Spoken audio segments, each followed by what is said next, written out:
नमस्कार, सत श्री अकाल, आदाब, जोहार। पहले तो आप सब लोग को धन्यवाद, आप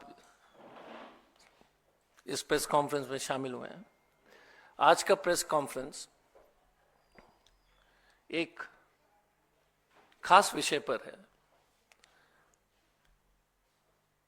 मोदी सरकार की सामरिक, रणनीतिक, स्ट्रैटेजिक, डिफेंस और आर्थिक डिप्लोमेसी की फेलियर पर है।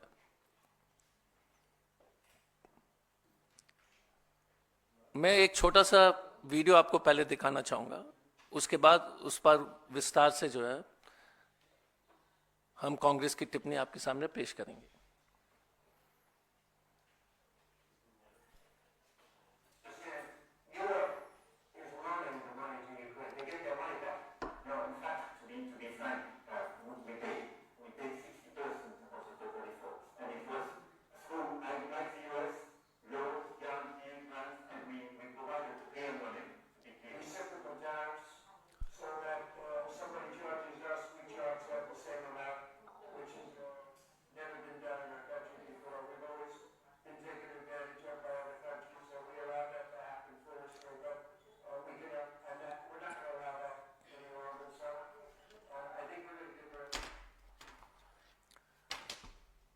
ये दो राष्ट्र अध्यक्ष की कहानी है।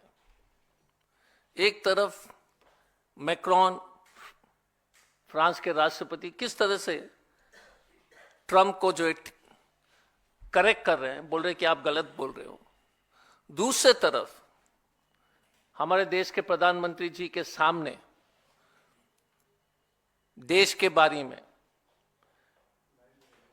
अमेरिका के राष्ट्रपति ओछे टिप्पणी कर रहे हैं कि India is a tariff violator, सबसे ज्यादा टैरिफ होती है,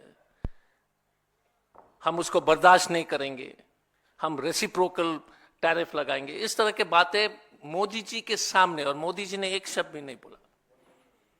यही हाउडी मोदी आपको याद होगा, ह्यूस्टन में howdy Modi, how are you doing Modi, howdy Modi, howdy Modi. और भारत और अपने सामने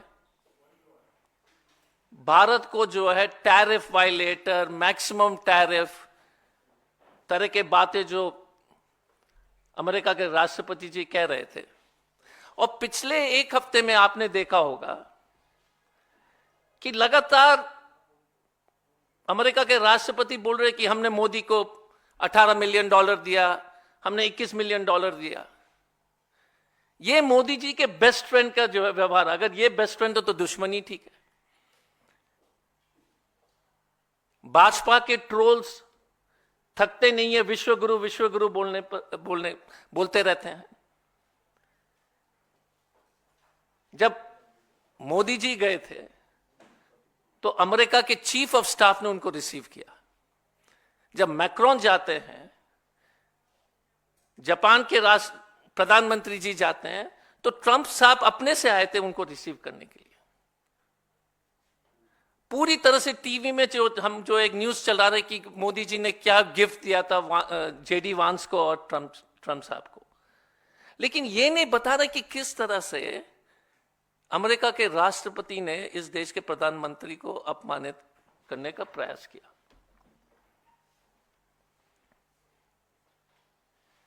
और आज के प्रेस वार्ता में आप सब लोग को, इस देश के लोग को चिंता होनी चाहिए।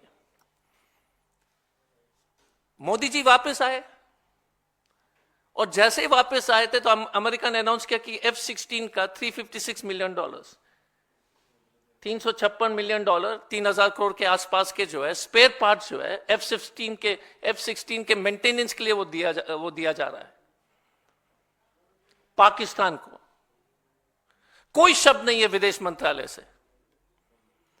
अमेरिका और पाकिस्तान के बीच में जो समझौता हुई थी उसमें यह लिखा गया था कि सीधे तौर से ये F-16 आतंकवाद के खिलाफ इस्तेमाल होगी, और यदि आप उसको जो है आपने जो है अपने पड़ोसी देश के खिलाफ इस्तेमाल किया तो आपके ऊपर कार्रवाई हो सकती है। इस देश के वायुसेना के पदाधिकारी, सेना के पदाधिकारी ने लगातार कहा है 2019 में F-16 को पाकिस्तान ने जो है भारत पर हमला करने के लिए, अपने डिफेंस इंस्टॉलेशंस के ऊपर हमला करने के लिए इस्तेमाल किया। उस पर कोई टिप्पणी नहीं। हम एक शब्द भी नहीं बोल पा रहे हैं अमेरिका को कि आप गलत कर रहे हो। 2022 में बाइडेन ने $450 मिलियन के आसपास F-16 के मेंटेनेंस के लिए दिया था।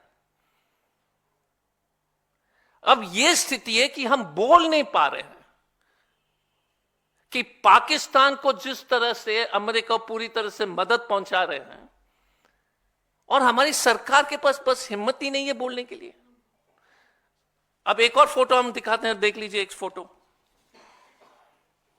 ये फोटो है, ये है असली लीडरशिप का। इंदिरा गांधी जी रिचर्ड निक्सन के साथ, याद कीजिएगा कि 1971 में, 1971 में बांग्लादेश के युद्ध के समय अमेरिका ने 7th फ्लीट को जो है बे ऑफ बंगाल में उन्होंने भेजने का काम किया। 7th फ्लीट अमेरिका के सबसे शक्तिशाली नौसेना की जो फौज है, उसके बावजूद हमने देश का सम्मान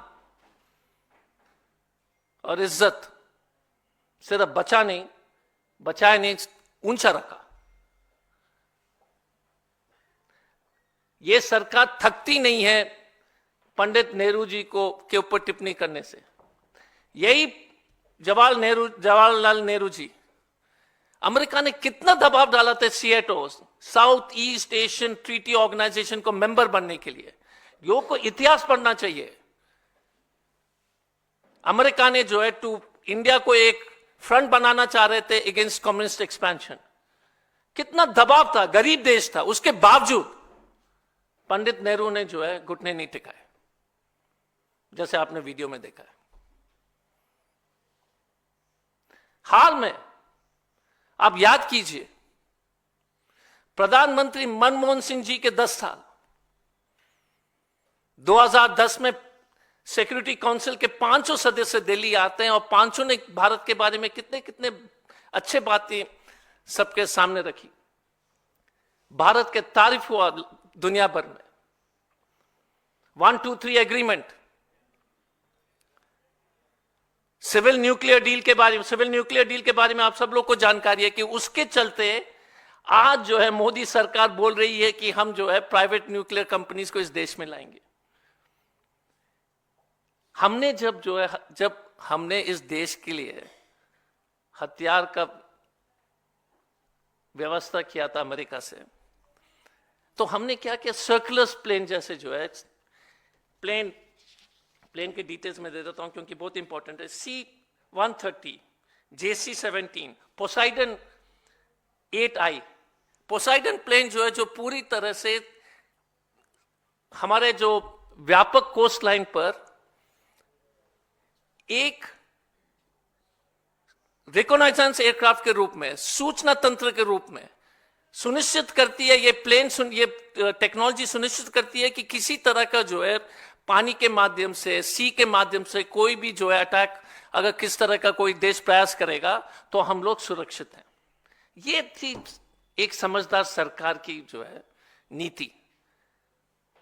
मनमोहन सिंह जी ने जिस तरह से अमेरिका के साथ हमने संबंध बनाए, $9 बिलियन के जो आर्म्स ट्रेड हुए थे, जितने भी जो सामग्री हमने खरीदा था वो देश के हित में था। अब मोदी जी क्या कर रहे हैं, F-35। अब F-35 के बारे में मैं तो उन्हीं के परम मित्र के जो ट्वीट दिखाना चाहता हूं, देख लीजिए। इलॉन मस्क ने F-35 के बारे में क्या कहा। सरकार ने अभी तक डिनाई नहीं किया कि हमको F-35 नहीं चाहिए। सरकार ने यहां तक भी नहीं कहा कि हम अपने वायुसेना और सेना के वरिष्ठ जनरल से और लोग से बात करके और रक्षा विशेषज्ञ से बात करके बताएंगे कि हमको F-35 चाहिए कि नहीं चाहिए। हमने बात ही नहीं की।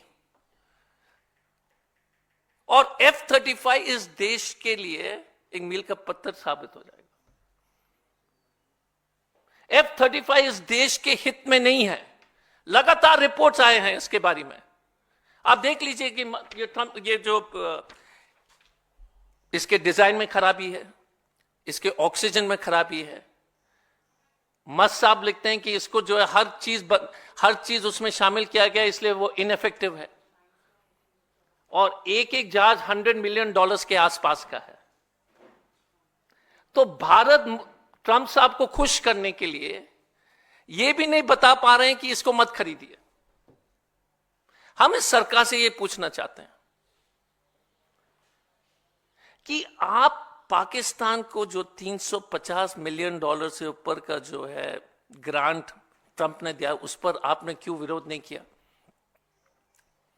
आपने क्या F-35 के बारे में अपने एक्सपर्ट से डिस्कशन की थी कि नहीं की थी? क्योंकि ये जो जब स्टेटमेंट आता है दो राष्ट्रीय अध्यक्ष के बीच में, तो F-35 के बारे में क्या F-35 के बारे में डिस्कशन क्यों नहीं हुआ? हम प्रधानमंत्री सरकार से पूछना चाहते हैं कि आपने देश को इतना कमजोर और इतना बड़ा खतरे में क्यों डाला? सिर्फ मीडिया इवेंट मैनेजमेंट करके, हाउडी मोदी, परम मित्र, गुड फ्रेंड मोदी करके आपने जो है एक शब्द नहीं बोला पाकिस्तान को, जो $350 मिलियन के जो है।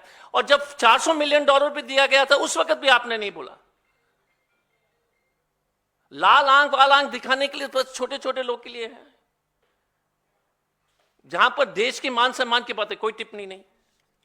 सेकंड इश्यू में आता हूं और उसी से रिलेटेड है। आपने देखा होगा कि टैरिफ के बारे में किस तरह से ट्रंप साहब जो है भारत को नीचे दिखाने का कोशिश कर रहे हैं। और ये सरकार इतनी डरी हुई है, बेशरम सरकार है कि मोदी जी का जाने से पहले उन्होंने हार्ली डेविडसन का 50% टैक्स कम कर दिया था, कस्टम्स ड्यूटी, और टेस्ला का 85%। जाने से पहले होता है ना कि जब स्टूडेंट खराब मार्क्स लाता है तो वो फिर पहले क्या बोलते हैं, कॉम्पस बॉक्स को ठीक करता है। उसी तरह के व्यवहार है। ये F-35 के बारे में एक ही चीज मैं कहना चाहूंगा। आपने नापतोल वाला प्रोग्राम तो देखा होगा, 2 बजे रात को जो प्रोग्राम जो है एडवर्टाइजमेंट चलता है नापतोल वाला चैनल में, पता नहीं आप देखे कि नहीं देखे? नापतोल 2 बजे रात को फालतू चीज बेचते रहते हैं। ये नापतोल जैसे है क्या F-35? 2 बजे रात को इंडिया में 2 बजे तक जब मोदी जी ने अनाउंस किया, और मोदी जी कुछ बोल ही नहीं रहे, क्योंकि F-35 का जो है खरीदना नापतोल के बराबर हो गया। ना कोई सोच, ना कोई विचार, ना कोई फीडबैक, बस चले गए और हां बोल दिया, या ना भी नहीं बोला, हां बोला, किसी को नहीं मालूम है। अब टैरिफ की बात हम करते हैं। ये सरकार ध्यान भटकाकर जो है पूरे अपने 10 साल पार कर चुकी है, और ये कोशिश रहेगी हमेशा अगर 5 साल और पार करने के लिए। पिछले 1 साल में 80 lakh crore, I repeat, 80 lakh crore market से उड़ गया है। जनवरी से 45 लाख करोड़। आप समझ रहे हैं? जितने भी पेंशन स्कीम, म्यूचुअल फंड, गरीब आदमी ने जो पैसा डाला था पिछले 15-20 साल में, पूरे गेन्स खत्म हो गए। आपने जो पैसा डाला था 5 साल पहले, बराबर कर दिया मोदी जी और मोदी जी की सरकार ने। और क्यों बताता हूं। शुरू करते टैरिफ से। और इसीलिए मैं बार बार कहता हूं कि ये सरकार इतनी निकम्मी है, डब्बू है, कि बॉर्डर असुरक्षित है और अर्थव्यवस्था चौपट है। टैरिफ के चलते अमेरिकन टैरिफ रेसिप्रोकल, पारस्परिक टैरिफ जो बोलते हैं, रेसिप्रोकल टैरिफ, मतलब हम 10% देंगे तो वो 10 करेगा 50। उससे जीडीपी में 0.5 to 0.6% की गिरावट होगी। आप समझ रहे हैं मार्केट क्यों डूब रहा है? लोग को विश्वास नहीं है कि मोदी सरकार कुछ कर पाएगी अमेरिका के खिलाफ। और ये सरकार को पहले से निर्मला सीतारमण को मालूम था कि टैरिफ लगने वाले हैं। उसके बावजूद, और सच सोच लीजिए, 6.5% अगर जीडीपी है -0.6 कर दो, 5.9 आ जाता है। और इन्फ्लेशन अगर जोड़ दोगे, आप सोच लीजिए इस देश की क्या स्थिति होगी। लोग नहीं समझ पा रहे हैं कि इस देश जो है किस खतरे की तरफ बढ़ रहा है। तो मोदी जी जो है अर्थव्यवस्था के दुश्मन है। नोटबंदी, घटिया जीएसटी और अब ये टैरिफ, और चौथा अनप्लान्ड लॉकडाउन। अनप्लान्ड लॉकडाउन में एमएसएमई खत्म हो गई पूरी तरह से। जीएसटी के चलते जितने भी बचे कुछ एमएसएमई थे, जो इस देश के जो 60% लोग के जो नौकरी देते हैं, छोटे उद्योग, वो खत्म हो गई। नोटबंदी से जितने भी उद्योग जो बचा कुचा था वो भी खत्म हो गया। तो इस महान व्यक्ति को तो मानना पड़ेगा कि हर तरीके से सुनिश्चित कर दिया कि यह देश खत्म हो जाए। नोटबंदी, फॉल्स जीएसटी, लॉकडाउन, टैरिफ। हमें डर है कि अगर इस तरह से देश की अर्थव्यवस्था चलती रहेगी तो हम आंतरिक रूप से बहुत कमजोर हो जाएंगे। और निर्मला सीतारमण को मालूम, ये बात पता होने के बावजूद कोई करेक्टिव एक्शन उन्होंने नहीं लिया। मैं फिर से रिपीट कर रहा हूं कि जिस मार्केट का 80 लाख करोड़ एक दिन में गायब हो गया, तो आप समझ सकते हैं कि मिडिल क्लास तो खत्म हो गया। आप में से कितने लोग म्यूचुअल फंड में पैसे जमा किए होंगे, ये सोच रहे होंगे कि 10% बढ़ेगा। आप सोच रहे होंगे कि उसमें से हम 5% निकाल करके ईएमआई भर देंगे, है ना। आप में से मैं तो अपने जो है रोज देख करके, जो है मेरे पास वो ऐप है जिसमें देखता हूं कि मेरे निवेश का क्या हुआ। डिप्रेशन में जाना तो मैं उसको खोल देता हूं, सब साफ हो गया। बाय गॉड, मैं अपनी स्थिति में बता रहा हूं, आपको तो छोड़ दीजिए, आपको तो मैं पूरी तरह से सहानुभूति है। और कारण और सिर्फ एक ही कारण है भाई साहब, नरेंद्र मोदी और भाजपा सरकार। और याद कीजिए कांग्रेस के समय एक इंटेलेक्चुअल, एक फाइनेंस एक्सपर्ट, जो दुनिया भर में जो लोग कहते थे कि जब तक you have a prime minister like mister Manmohan Singh, India will never have an economic challenge. Germany के चांसलर, अमेरिका के चांसलर, बैरक ओबामा बोलता था कि हम पूछते थे कि दुनिया के इकोनॉमी के बारे में थोड़ा सा मनमोहन जी हमको बताइए। अगर आपने बैरक ओबामा के वर्क्स पढ़े होंगे तो Barack Obama asking prime minister Modi and his comments, prime minister Manmohan Singh, कि हम जब दुनिया के अर्थव्यवस्था के बारे में किसी तरह की जानकारी हम और या ज्ञान अगर हम लोग को जरूरत पड़ती थी तो हम मनमोहन सिंह जी से बात करते थे। एक ही पार्टी जो देश के सामरिक विषय पर हमेशा देश को आगे रखा। आपने देखा होगा कि मैंने बताया था, nuclear deal, Hercules aircraft acquisition, Poseidon aircraft acquisition, ensuring America is on India's side, without compromising our independence, without bowing our head. दूसरे तरफ economic stability. भारत का मार्केट 1 ट्रिलियन नीचे गया डॉलर में, चीन का मार्केट 2 ट्रिलियन ऊपर जा रहा है। $100 बिलियन का ट्रेड डेफिसिट चीन से तो हो ही चुकी है। अब अमेरिका के साथ भी $500 बिलियन का ट्रेड डेफिसिट करेंगे। क्या भारत, लास्ट में इतना ही सवाल है कि क्या भारत चाइना और अमेरिका का जो है सामान का डंपिंग ग्राउंड है?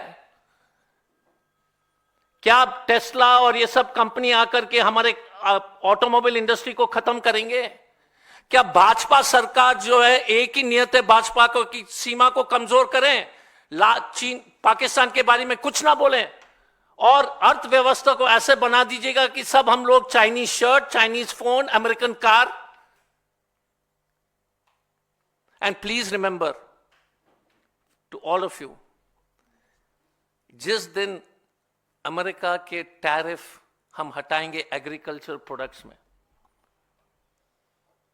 जिस दिन, और वो होगा क्योंकि रेसिप्रोकल है और ये सरकार करेगी। मैं आपसे अनुरोध करूंगा, मोदी सरकार से पूछिए, जिस दिन एग्रीकल्चर प्रोडक्ट सेब, जिस दिन एप्पल पर आपने टैरिफ हटाया, पूरा हिमाचल खत्म। जिस दिन आपने ग्रेप्स पर टैरिफ हटा दिया, पूरा आंध्र प्रदेश खत्म, महाराष्ट्र खत्म। जिस दिन दूध पर आपने टैरिफ हटा दिया, होल मिल्क इंडस्ट्री खत्म। America will dump.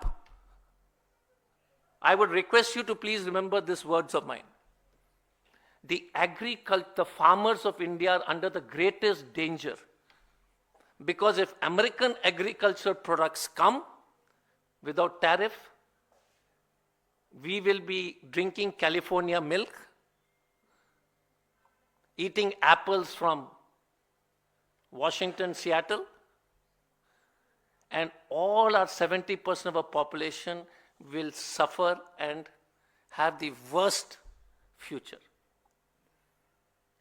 इस देश के लोग नहीं समझ रहे हैं कि I would request you to please highlight this part, कि अगर एग्रीकल्चर प्रोडक्ट्स पर टैरिफ अगर उठता है अमेरिका का, तो कोई भी जो है किसान नहीं बचेगा इस देश में। अगर गाड़ी के टैरिफ ऐसे बंद हो गए, कम हो गए, अगर गाड़ी के टैरिफ कम करेंगे, ना तो महिंद्रा रहेगी, ना टाटा, ना मारुति। और जब इलेक्ट्रॉनिक्स गुड्स चीन से जैसे वैसे ही पूरी तरह से आ रहे हैं, तो फिर देश में बनेगा क्या? A country gets weak only on two issues, on border diplomacy and on economic. दो देश आर्थिक अर्थव्यवस्था जिस देश का मजबूत होता है, उस देश को कोई लाल आंख नहीं दिखा सकता। ये मोदी सरकार ने 10 साल में हमको ध्यान भटकाते भटकाते जो है यही एक काम सफल कर दिए कि हमने अपने जो है घर बेचते हुए देखा नहीं है। स्टॉक मार्केट उड़ गया, अब किसान ही बचा है और आप सब लोग बचे हैं। कुछ दिन बाद एक अच्छी बात होगी कि प्रेस कॉन्फ्रेंस में you'll wear Brooks Brothers shirt and all American company clothes and watches, Timex watch, Titan को तो खत्म कर देंगे। अगर कोई सवाल है तो इसलिए ये बहुत ही इंपॉर्टेंट विषय है, स्ट्रेटेजिक विषय है। धन्यवाद।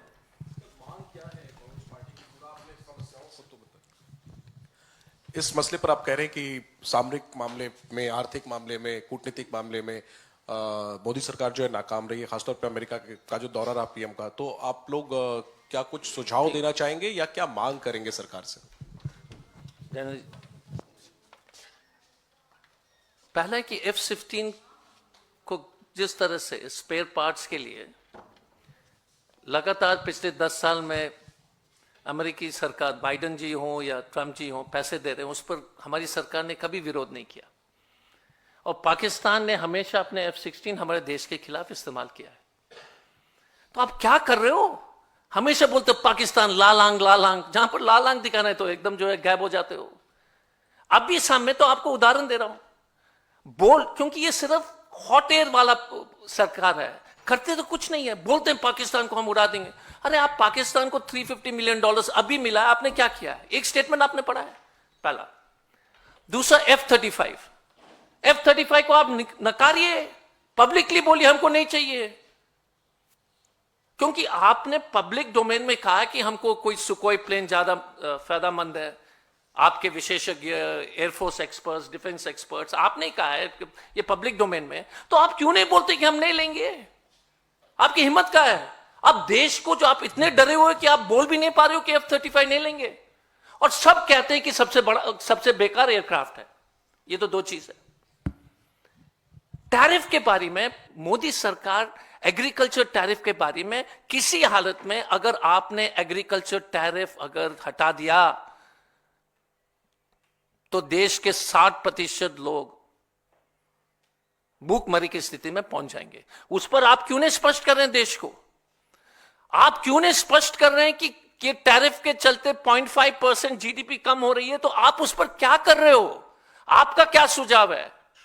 80 लाख करोड़ जो पिछले एक साल में स्टॉक मार्केट में उड़ गया है, पिछले एक हफ्ते में, एक महीने में तो 1 lakh crore, totally I think इस साल में 3 लाख करोड़ के आसपास FII फॉरेन इन्वेस्टमेंट जो है इस देश से और एफआईआई जो है यहां से पैसे निकाल करके, सर सोच लीजिए, यहां से पैसे निकाला और डाला कहां बताइए? चाइना में. Let me make it very clear. The money which is being removed from India is going to China. You can Google, you can search. I'm not saying it for the sake of saying it. तो भारत से पैसे निकाल करके American FIR, European FIR China में डाल रहे हैं उनके स्टॉक मार्केट में. तो हमारा कहना है कि सरकार ने एक स्टेटमेंट स्टॉक मार्केट लॉस पर नहीं कहा, एक स्टेटमेंट टैरिफ पर नहीं कहा, एक स्टेटमेंट उद्योग पर नहीं कहा, इसलिए मार्केट गिर रही है, लोग को विश्वास नहीं है. एंड आई टाटा मोटर्स के स्टॉक इतने क्यों कम हो रहे हैं? ऑटोमोबाइल सेक्टर्स के कंपनीज के स्टॉक इतने कम क्यों हो रहे हैं? Because of tariff. Drug companies के ऊपर ट्रैप, ड्रग कंपनीज, सिप्ला, सन, सब ड्रग कंपनीज का आप स्टॉक बाजार देख लीजिए, क्यों कम हो रहे हैं? इन्होंने कहा कि हम टैरिफ डालेंगे 50%, 100%. तो जब आपकी सामान बिकेगी नहीं, 30% of the sale of drug companies of India is in the United States of America. These are all data available. तो मैं आपको कह रहा हूं कि अगर 30% बिक्री नहीं होगी वो कंपनी डूब जाएगी. तो ये सरकार क्लियर करें कि आपका रोड मैप क्या है देश को बचाने के लिए. बिकॉज 6.5 से 7% से आप 6% तक जीडीपी लाओगे तो आप तो जानते हैं कि क्या होगा देश में. हमारी सैलरी कम हो जाएगी, आपकी कम हो जाएगी, ईएमआई भर नहीं पाएंगे. लेकिन एक एडवांटेज जरूर है कि ब्रुक्स ब्रदर के जूते पहन लेंगे. हाँ, ईएमआई खत्म हो जाएगा लेकिन जूता जो है अमेरिकी होगी. Any other question? कोई भी कुछ भी पूछ लीजिए. Is there some, do you have any roadmap? You raised certain queries that if no tariff is imposed on this, your agricultural products from US and all, do you have any roadmap? What should be done? What should government do, So I want to prevent ask this disaster, as you said? No, so if you remember, you saw the way Canada and Mexico reacted, and the tariffs were dropped. My question is, India has to make a case. You have to engage with the Trump government saying we will not accept it because these are reasons specific to this country. Or you have a plan to protect yourself, take the risk, and how do you develop the country? But I'm asking a very simple question, sir. If you remove tariff on agricultural products, can you imagine what will happen to India? Cheese will come from Switzerland. Milk will come from the United States. Milk powder, and then they'll mix it here. There'll be no agriculture left, and I'm sorry. I'm unable to communicate my anguish and pain that what will happen to Indian farmers is genuinely unbelievable.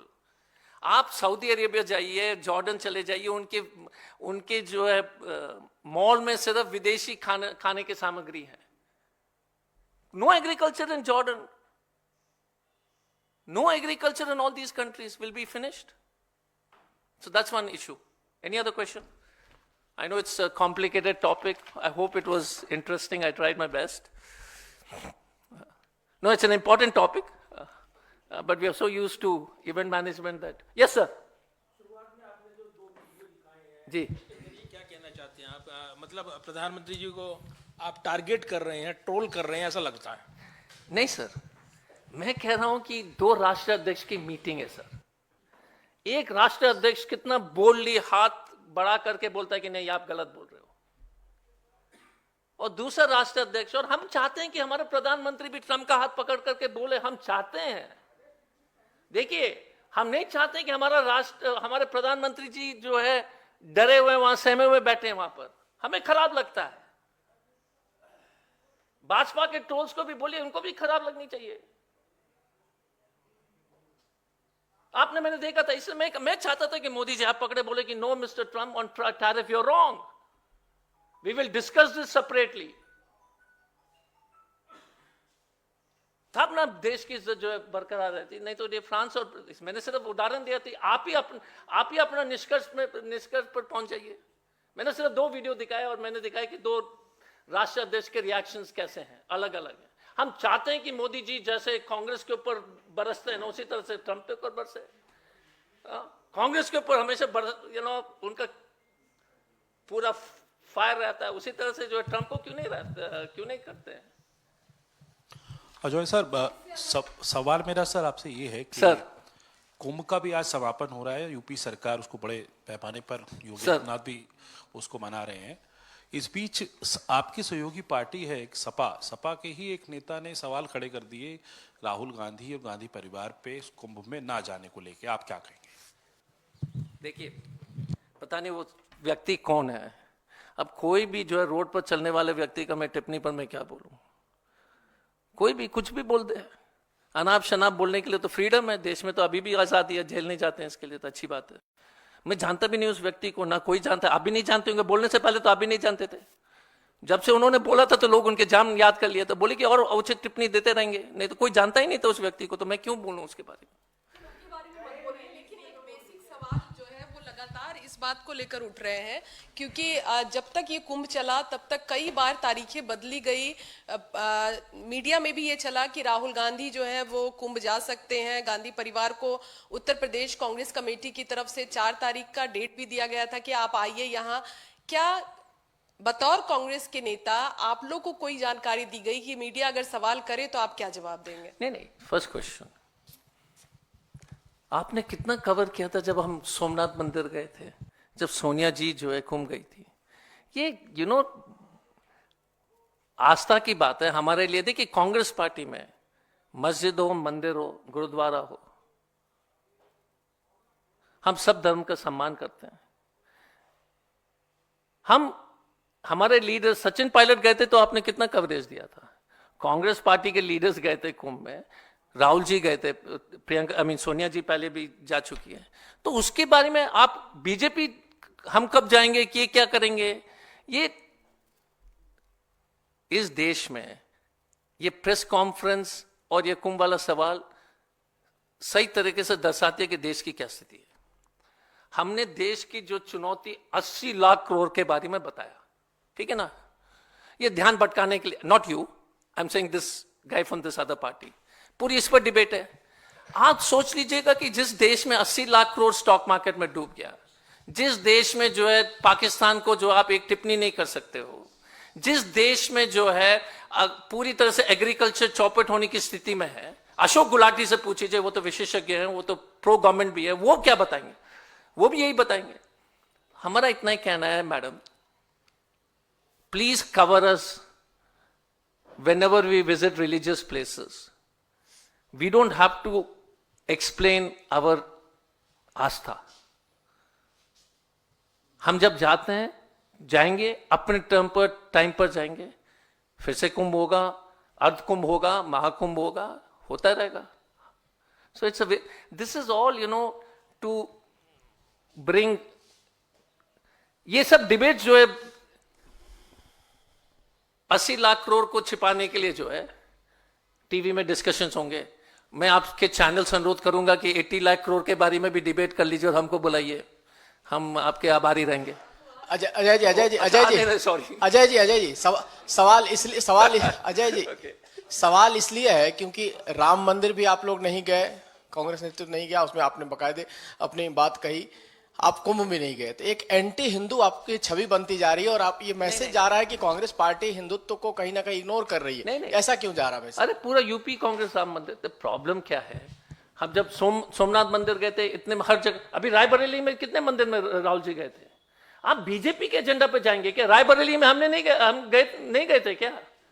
Hyderabad में हम नहीं गए थे क्या? ये problem वही है। रायबरेली में हम जाते तो आप उसको जो है हिंदू के पक्ष में नहीं देखते हैं। और दूसरी बात है, बस एक चीज है, हम मंदिर भी जाएंगे, मस्जिद भी जाएंगे, गुरुद्वारा भी जाएंगे, और जब हम इतने बार, और आप बताइए सर, जब हम रायबरेली में मंदिर में गए थे तो आपके टीवी का कैमरा कहां था? अच्छा, दिखाया था तो अच्छी बात है, फिर सवाल क्यों पूछते हैं? तो सेकेंड क्वेश्चन, जब आपको मालूम है कि हमारी आस्था जो है इतना पवित्र है और पुण्य है, उसके बावजूद भी छेड़ने के लिए आप सवाल करते हो तो अच्छी बात नहीं है। नहीं, ये प्रॉब्लम, आप बताओ कि रायबरेली में गए थे, सी रिलीजियस बिलीफ, नहीं बॉस, नहीं, एक minute. We have great belief, respect for whether it is the Kumbh,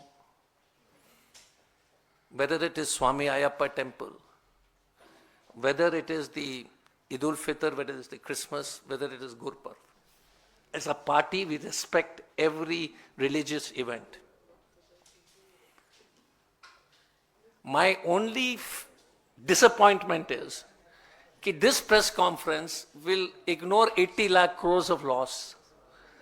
My only pain, hey boss, you have to listen to my agony, कि मेरा दर्द कि 80 लाख करोड़ पूरा मध्य वर्ग रोड पर आ गया, बच्चे का फीस नहीं भर पा रहा है, पूरे घर खाली हो गया, और आप जो है ढोंगी, आप नहीं मतलब भाजपा के ढोंगी एजेंडा पर मत जाइए. हमारे आस्था जो है, राहुल जी कितने आपको, आप यार आप ही तो कवर किए थे जब हम गए थे उज्जैन में, भूल गए?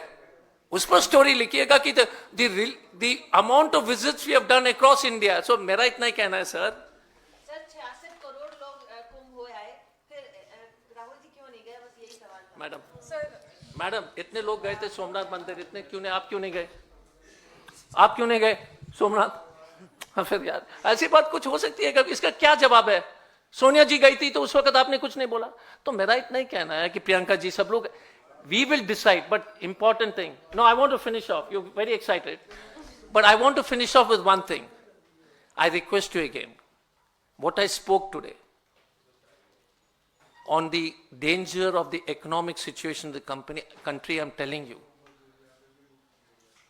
मैडम साहब लोग, आप समझ नहीं रहे, नौकरी सबकी चली जाएगी, कुछ नहीं बचेगा. जीडीपी अगर 5% के नीचे गया, we will be finished as a country. No jobs will be there. फिर सवाल करने के लिए भी नहीं रहेंगे और मैं बोलने के लिए भी मैं नहीं रहूंगा, क्योंकि जो है सबकी नौकरी चली जाएगी. Sir, there's a petition. मेरा तो नौकरी नहीं है तो मैं तो बोलूंगा, लेकिन ये सामने खाली होगा. Sir, there's a petition filed in Supreme Court to ban the convicted netas permanently. But center is saying that अभी का जो rule है 6 साल का, वही ठीक रहना चाहिए, and any such rule regarding convicted neta should be through parliament and not through the court. How do you see this? No, it's very simple. The punishment should be commensurate with the offense, right? So suppose somebody is life imprisonment for murder, some neta has done a murder, then obviously he's inside jail now, so he can't come now. But suppose I do a post, go to Modi ji's house and demonstrate, and they put 353 against me, obstructing government officials from doing their duty. 7 साल है. No, एक minute madam. No. Conviction. One sec. You're making a mistake. If you're convicted, and if you're convicted beyond, how can you contest from inside the jail? The second issue is, the conviction has to be stayed. Madam, legal. You can get convicted and fight, but the conviction has to be stayed. And if it is above 2 years, then you cannot contest unless it is stayed. So ये तो clear है. अगर मोदी सरकार जिस तरह से हमको jail भेजने का प्रयास कर रहे हैं, सभी को हमने काला झंडा दिखा दिया, जैसे हमने काला झंडा दिखा दिया मोहन भागवत को, तो आपने हमको जेल भेज दिया. हाँ, उड़ीसा में बच्चे लोग ने काला झंडा दिखाया तो जेल भेज दिया. अगर आप उसमें कन्विक्ट कर लोगे काला झंडा दिखाने के लिए, फिर तो ये तो डिक्टेटरशिप हो जाएगी, जो मोदी जी कर ही रहे हैं. So I think the punishment should be commensurate. और दूसरी बात है, मोदी जी भी नहीं चाहेंगे, क्योंकि उनकी पूरी आधी पार्टी तो जेल में जाएगी ना, फिर चुनाव नहीं लड़ पाएंगे. हाँ, बाल तो बॉस बच गए, लेकिन बाकी लोग तो 90% तो उनके लोग भी नहीं लड़ पाएंगे ना, फिर उनके पास आदमी नहीं रहेगा चुनाव लड़ने के लिए. वो भी चिंता की विषय है. उनके पास ज्यादा अपराधी हैं. हाँ.